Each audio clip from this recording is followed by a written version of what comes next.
Hello, and welcome to this special edition of Tarot Insights 2022.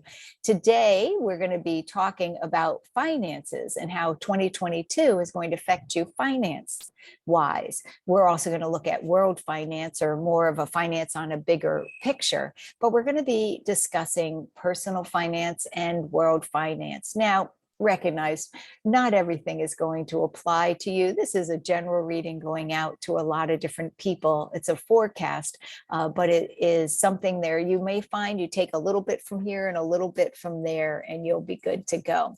So let's get started. Let's look at what's coming up financially. I'm going to go by quarters, first, second quarter, etc. And then I will pull a few cards. We're going to do personal finance first, and then we'll do world finance. And so what can we expect for our personal finances in 2022 in the first quarter?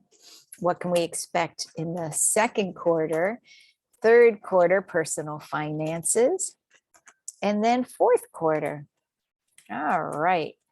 So that gives us what we can expect for all four quarters. So now remember, not all of this is going to apply to each person. You may find that some of it just applies to some.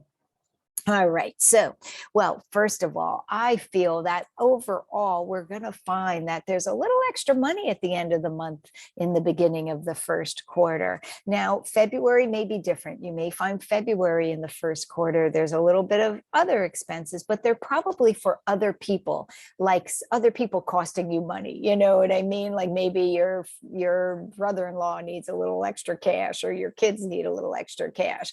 But it's showing that overall, especially by the time we get to the end of the first quarter, you're feeling quite confident about your personal finances.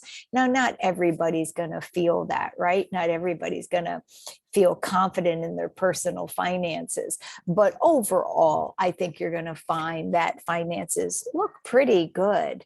Now, in the second quarter, that's basically April, May, and June, you're going to find, especially April, I think that people are going to be shocked at how much taxes they owe. I think that you're going to find that things were more expensive than you thought, because it shows money just flying out the door in April. And even into May, it shows that you're feeling like, oh, I should have put a little bit more aside, or now I have to put more aside, and you're trying to catch up. Now, this may not be tax related. This just may be expenses in general. First quarter looked great. Second quarter, though, it looks like you're budgeting more. It looks like you're being more mindful and more careful. And here we are, Knight of Shining Armor. We're creating a budget, right? For the second quarter. The third quarter, it looks though that budget is really paying off. It looks like you are getting things, money's moving more quickly, and you may find that there's some money coming back to you now. Don't count on it, right? Because remember, not everything is going to be accurate for each person, but in third quarter, which is July, August, September, especially in the beginning, it looks like money could be coming back to you. But money gets confusing again once we get into the middle of the third quarter. And it shows that you could find that it goes right back out. And so when that money does come in, I'd be careful about spending it. Now, I usually pull 3 cards, but for some reason I pulled 4 for the last quarter. So we'll see what that's all about.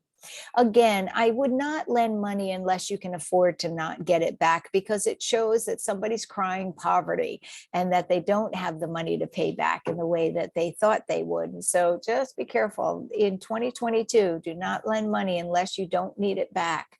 Then it shows, it shows that you're feeling a little bit more on top of it financially, and that you are feeling more in charge. And again, by the time you get to the end of 2022, money looks good. And so we start off good, then we kind of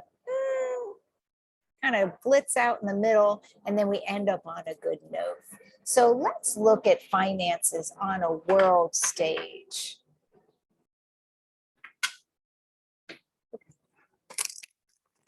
Dave was taking a few pictures for me. All right, so let's look at finances on a world stage. So this is more how finances are, globally, kind of. How is money flowing globally? Now, in case you haven't been watching, that is the helicopter that flies over every, maybe 20 minutes or so. It is a tourist helicopter because I'm currently in the Dominican Republic in Punta Cana, Bavaro, at a place called Playa Turquesa. And that is the ocean behind me. That pretty blue color that you see is the ocean. This is real. This isn't fake background. And so you may hear things like helicopters or see people walk by. All righty. Okay, so let's get to world finances. And again, we're going to, I'm just going to pull 2 cards per quarter for this. Okay, so when we look at world finances in the first quarter, world finances in the second quarter, third quarter, and fourth quarter. All right. Well, it shows that people that have money, I mean, you don't need a psychic for this. People that have money are getting richer. People that don't have money are getting poorer. And here we have the rich guy and the not rich guy, right? It just shows that that divide is getting stronger. And I think what you're going to be hearing about on a world stage, finances, is about how the coronavirus and the pandemic has affected median incomes. And I think you're going to find some are skyrocketing and some are crashing. I also feel that some of the third world countries are going to find that that the amount of people that need to be, I mean, this sounds kind of morbid, but this is what I'm picking up, need to be buried or taken care of, or that we're affected both health wise and death wise, is really the third world countries are really struggling paying for that. I do feel that in the United States, I think that they're going to be looking at inflation in this first quarter. By the time we get into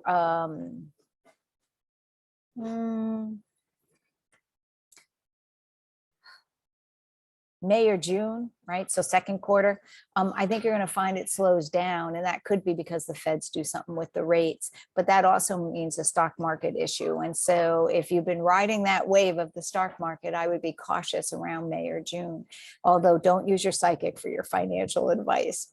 Second quarter, it shows that people are feeling better, or the world is feeling a little better financially, although I'm really concerned about some dictators or some world leaders being more scandal about financial improprieties. I think you're going to hear more coming out. Third quarter, it really shows, I think, in the first world countries, or the countries that, like the United States and some other countries, I think you're going to find that they get a grasp on the economy.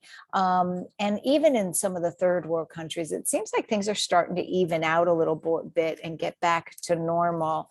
Although, even though it showed a good ending for the year on our personal finances, like you're in my, like regular people's finances, you may find that the debt ceiling needs to be raised again, and that that is not only our debt ceiling, but other countries are raising the debt ceiling because of some of the, it feels like not only pandemic costs, but if you've been watching, they're really looking at world hunger and at water, and the droughts and things like that. And so, and then we had some good news about, ecology, although we're going to talk more about that tomorrow. But some ecological things going on. And so I think that's just going to be a little more expensive. I also feel that there could be, having nothing to do with finances, although it could create some financial problems, is there could be, I know we just had a tsunami warning in the, but there could be another one that actually creates some damage on the West Coast, either that or an earthquake.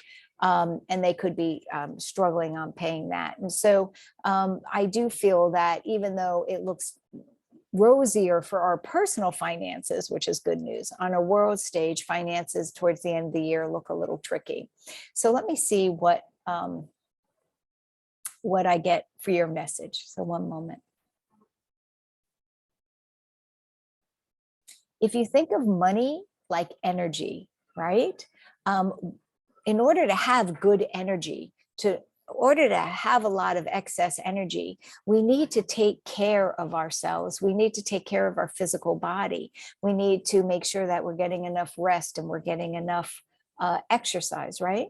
And so what the guides are saying is that our finances are very similar. They just don't stay good because they stay good. They stay good because you're minding them. You're doing what you need, what you know you need to do. And sometimes, just like resting is maybe taking a rest from spending, just like exercise, maybe looking at ways to build your money and working more towards a better financial future. So if you can think about your energy level and your financial well-being in a similar manner of what it needs to really be healthy, you may find that you end up with a better financial health.